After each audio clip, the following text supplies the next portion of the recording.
तो work energy के concepts को अच्छी तरीके से अप्लाई करने के लिए ये एक एग्जांपल्स का वीडियो है।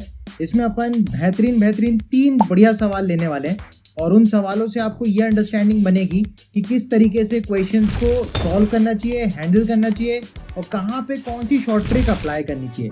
और मैं आपसे रिक्वेस्ट करूंगा, लास्ट वीडियो में मैंने एक शॉर्ट ट्रिक सिखाई है, इसको आप डेफिनेटली से देखो। फिर इस वीडियो को अगर आप देखोगे तो आपको ज्यादा बढ़िया अंडरस्टैंडिंग होगी। सो हाय बच्चों and welcome back to explore interesting. इसी के साथ let's get started with this video. तो इस सवाल में अपन से बोला जा रहा है कि a block is release from height h as shown. एक ब्लॉक है, उसे अपन h हाइट से रिलीज कर रहे हैं और जब ये स्प्रिंग पे गिरेगी तो बोल रहा है find the maximum compression in the spring. तो जब ये ब्लॉक नीचे गिरेगा, गिर के इस स्प्रिंग को दबाएगा, तो एक पॉइंट ऐसा आएगा कि ब्लॉक यहां पहुंच चुका होगा और स्प्रिंग मैक्सिमम दब चुकी होगी। तो हमसे पूछ रहा है maximum compression in the spring कितनी होगी, राइट। तो इसको सॉल्व करने के लिए अपन को अगेन वर्क एनर्जी थ्योरम ही लगानी है, राइट। सबसे पावरफुल टूल यही है, हर जगह लग सकता है, कोई एक्सेप्शन नहीं है। तो इसको लगाने के लिए अपन को बेसिकली इनिशियल और फाइनल सिचुएशंस को समझना है, ठीक है। तो मैं बोल रहा हूँ अगर ये फाइनली ब्लॉक नीचे कुछ आ चुका है, सपोज मैंने बोला ये ब्लॉक यहां तक आ चुका है और स्प्रिंग को उसने कुछ दबा दिया, ठीक है। तो हमने बोला इस ब्लॉक ने स्प्रिंग को कुछ x दबा दिया, मैक्सिमम दबा दिया। अब होगा क्या, जब ब्लॉक ने स्प्रिंग को मैक्सिमम दबा दिया तो नीचे जाके वो रुक जाएगा, इसके बाद वो ऊपर की तरफ पुश हो जाएगा क्योंकि स्प्रिंग सबसे ज्यादा दबी हुई है। तो हमको ये बात यहाँ नोटिस करनी है कि जब मैक्सिमम कंप्रेशन होगा तो velocity of the block will become 0। तो ये पॉइंट अपन को ध्यान रखना है, राइट। अब इसके बाद अपन को देखना है इनिशियल सिचुएशन ये हो गई और फाइनल सिचुएशन ये मैक्सिमम दबी हुई कंडीशन में हो गई, राइट। तो अब अपन को देखना है कि ये मैक्सिमम कंप्रेशन कितना है, हमको बेसिकली x निकालना है। तो वर्क एनर्जी थ्योरम क्या बोलता है, work done by all forces is change in kinetic energy. तो work done by gravity plus work done by spring is equal to change in kinetic energy अपन लिख सकते हैं। अब जो ग्रेविटी है वो सबसे पहले आप सोचो कहां से कहां लगी, ग्रेविटी तो पूरा ऊपर से लेके नीचे तक लगी। तो जब ये स्प्रिंग x दब गया तो ग्रेविटी ने कितना वर्क किया, देखो h हाइट तक ग्रेविटी लगी प्लस ये x पे भी ग्रेविटी लगी, तो ग्रेविटी h प्लस x के लिए उसने वर्क किया। तो अपन बोल सकते हैं वर्क डन बाय ग्रेविटी को अपन लिख सकते हैं mg नीचे लग रही है और उसका डिस्प्लेसमेंट हो गया h प्लस x। और क्योंकि mg भी नीचे लग रही है और डिस्प्लेसमेंट भी नीचे हुआ तो एंगल इनके बीच का 0 डिग्री हो जाएगा, ठीक है। तो cos 0 1 हो जाएगा। Plus work done by spring लिखना है तो उसको अपन ने ऑलरेडी सीख रखा है -12 के x फाइनल स्क्वायर। तो फाइनली कुछ x दब चुकी है माइनस इनिशियल कंडीशन में जब ब्लॉक यहाँ पे था तो उस सिचुएशन में स्प्रिंग तो नेचुरल लेंथ पे ही थी तो initially 0 is equal to change in kinetic energy. अब देखो शुरू में जब आपने यहाँ से रिलीज किया, रिलीज का मतलब इनिशियल वेलोसिटी 0 और फाइनली जब वो नीचे पहुंच गया तो वहां पे भी तो रुक गया, तो change in kinetic energy will become 0। तो बेसिकली यहाँ से अपन देख सकते हैं कि क्वाड्रेटिक जैसी अपन को मिलेगी। इसको अगर मैं थोड़ा सिंप्लीफाई करके लिखूं तो हमको ये ऐसा कुछ दिखाई देगा कि x square minus 2mgx minus mgh equals 0। तो ये अपन को एक क्वाड्रेटिक मिलेगी और इस क्वाड्रेटिक को अगर सॉल्व करना है तो बेसिकली अपन को क्वाड्रेटिक इक्वेशन सॉल्व करना पड़ेगा, मतलब x निकालने के लिए अपन को क्वाड्रेटिक सॉल्व करनी पड़ेगी, राइट। तो अपन अगर इसको अब सॉल्व करना चाहें तो मैं एक बेसिक स्टेप आपको दिखा दे रहा हूं, बाकी अगर क्वेश्चन में हमको वैल्यूज देगा तो अपन को वैल्यू डाल के सिंपली क्वाड्रेटिक सॉल्व करके x की वैल्यू निकालनी पड़ेगी। पर यहाँ पे कैसे निकालेंगे एक बार मैं लिख के आपको बता दे रहा हूँ तरीका। अब x की वैल्यू अगर निकालनी है तो क्वाड्रेटिक का फॉर्मूला मैं लगाऊंगा -b plus minus under root b square minus 4ac upon 2a। तो यहाँ पे देखो -b करूंगा तो 2mg आ जाएगा plus minus under root b square मतलब 4m square g square minus minus plus 4ac 4mgh into k, ये आपको मिलेगा रूट के अंदर whole upon 2a 2 into k ऐसा मिलेगा। अब यहाँ पे कुछ चीजें कट सकती है, जैसे 4 कॉमन लेके बाहर आएगा तो 2 बन जाएगा, ऊपर से 2 नीचे से 2 अपन कैंसिल आउट कर सकते हैं। और यहाँ पे मैं आपको बोलूंगा कि माइनस वाला आप मत लेना, बिकॉज माइनस में अगर आप लोगे तो ये नेगेटिव बन जाएगा, बिकॉज ये टर्म ऑलरेडी mg से बड़ी है।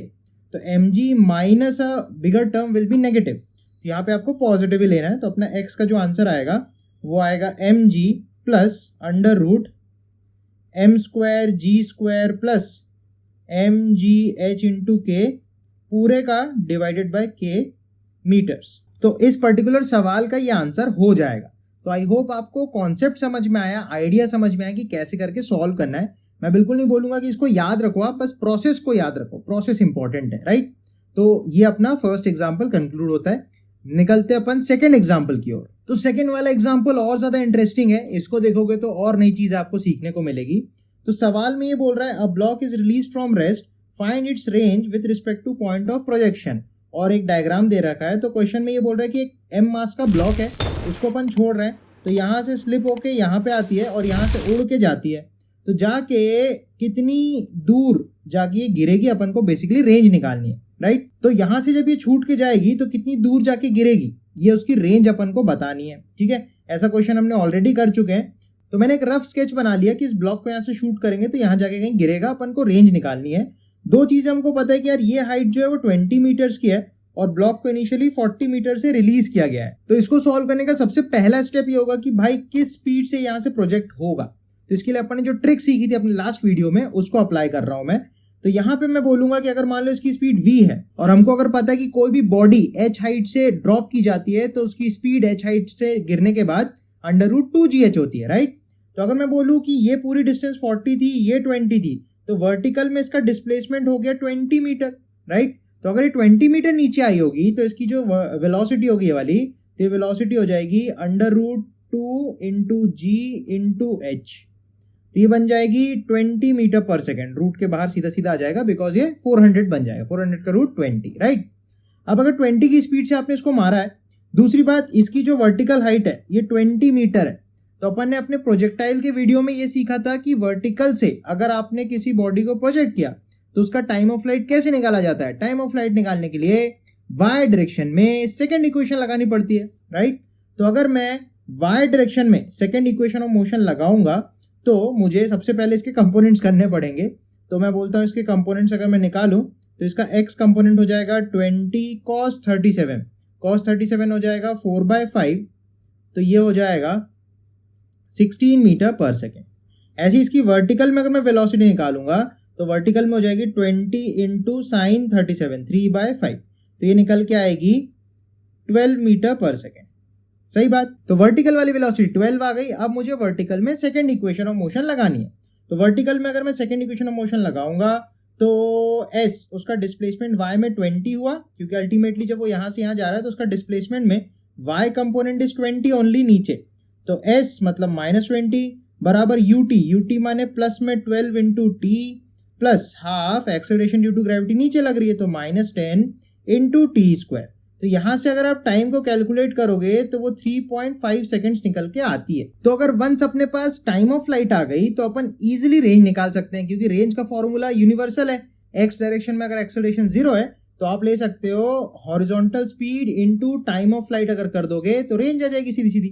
तो मैं रेंज निकालने के लिए सीधा सीधा कर रहा हूँ, हॉरिजॉन्टल स्पीड बोले तो 16 × टाइम ऑफ फ्लाइट 3.5, तो ये लगभग 56 मीटर्स निकल के आ जाएगी। तो इस तरीके से अपन इस क्वेश्चन को हैंडल कर सकते हैं। भले स्टार्टिंग में देखने में थोड़ा भारी लग रहा था, पर सिंपली अपन को अगर स्टेप्स मालूम है, प्रोसेस मालूम है, तो इजीली क्वेश्चन को सॉल्व किया जा सकता है। नेक्स्ट एक और धांसू सवाल है, वो एक लेवल और आगे का सवाल है। उसको अगर आप लोग देखोगे कंप्लीटली तो बहुत ही बढ़िया अंडरस्टैंडिंग आपको हो जाएगी। तो फाइनल सवाल अपन को ये बता रहा है कि as the block slides down the circular path v at the bottom will be. एक ब्लॉक को यहाँ से रिलीज किया गया है, इनिशियल वेलोसिटी 0 दे रखी है, और जैसे ये ब्लॉक नीचे स्लिप खा के आएगा तो ये फ्रिक्शन यहाँ पे दिया है, मतलब रफ सरफेस है तो फ्रिक्शन यहाँ पे वर्क करेगा, और फाइनली जब वो नीचे पहुंचेगा तो उसकी फाइनल वेलोसिटी हमसे पूछी गई है, राइट। तो अगेन ये वर्क एनर्जी थ्योरम से ही होगा बिकॉज वेरिएबल फोर्सेस है। तो जब भी क्वेश्चन में वेरिएबल फोर्सेस होते हैं तो सबसे पहला हिंट यही है कि भैया एनर्जी और वर्क का मेथड अपन को लगाना पड़ेगा। तो अगर मैं वर्क एनर्जी थ्योरम लगाऊं तो अपन को ये चीज देखने को मिल रही है कि यहाँ पे कौन कौन वर्क कर रहा है, ग्रेविटी, नॉर्मल रिएक्शन, फ्रिक्शन, ये सब लग रहा है, तो इन्हीं का वर्क डन होगा। तो अगर मैं वर्क एनर्जी थ्योरम लगाऊं तो मैं लूंगा work done by gravity plus work done by friction plus work done by normal reaction is equal to change in kinetic energy. ये अपन लगा सकते हैं।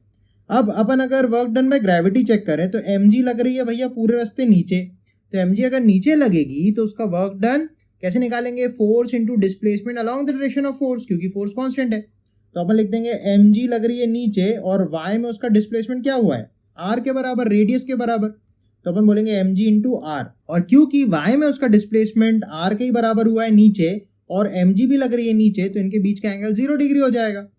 राइट। तो ये हो गया work done by gravity plus work done by friction हमने ऑलरेडी डिराइव कर रखा है। अगर आपने नहीं देखा है, आपको आइडिया नहीं है, तो इस वीडियो को डेफिनेटली से आप चेक करना। तो वर्क डन बाय फ्रिक्शन हो जाएगा माइनस में म्यू mg इंटू आर, तो ये हो जाएगा work done by friction. Next बात जो नॉर्मल है, अपन को पता है भाई नॉर्मल हर पॉइंट पे परपेंडिकुलर टू द पाथ लगता है। तो अगर ये यहाँ जा रहा होगा तो नॉर्मल परपेंडिकुलर होगा, यहाँ जा रहा होगा तो नॉर्मल यहाँ पे होगा। तो normal is always perpendicular to the path या डिस्प्लेसमेंट्स। तो अपन बोल सकते हैं work done by normal will be 0। तो नॉर्मल का वर्क डन 0 हो जाएगा। फाइनल काइनेटिक एनर्जी होगी half m v square. Initial kinetic energy 0 था क्योंकि रेस्ट से छोड़ा गया था, राइट। तो यहाँ से अगर अपन देखें तो अपन मास को उड़ा सकते हैं, राइट, और अपनी वेलोसिटी यहाँ से बन जाएगी 2 GR कॉमन ले लो, 1 माइनस म्यू हो जाएगा और रूट चढ़ा दो। तो इस तरीके से अपन सिंपली वर्क एनर्जी थ्योरम और थोड़ा सा नॉलेज अपने को हो कुछ कॉन्सेप्ट्स की, तो बहुत इजीली बहुत भारी भारी सवालों को सॉल्व कर सकते हैं। तो आई होप इन एग्जांपल से आपको थोड़ी अंडरस्टैंडिंग बनी होगी। कुछ और एग्जांपल्स मैं कोशिश करूंगा थ्रू आउट द चैप्टर कहीं कहीं पे इंक्लूड करूं। लाइक नेक्स्ट में अपन पोटेंशियल एनर्जी को देखने वाले हैं, तो वहां पे भी मैं कुछ एग्जांपल्स आपको बताऊं। तो इस तरीके से आप सीखोगे। और जो भी आपको डाउट्स हैं आप कमेंट सेक्शन में जरूर से मुझे बताना। और जिन लोगों ने यार चैनल को सब्सक्राइब नहीं किया तो डेफिनेटली से सब्सक्राइब करो। और जो भी आपको पूछना है, जो भी आपके डाउट्स हैं या जिन टॉपिक्स के बारे में आप सीखना चाहते हो, मुझे कमेंट्स में बताओ, तो मैं और वीडियोस उन पे बनाऊंगा। सो इसी के साथ इस वीडियो को कंक्लूड करेंगे अपन।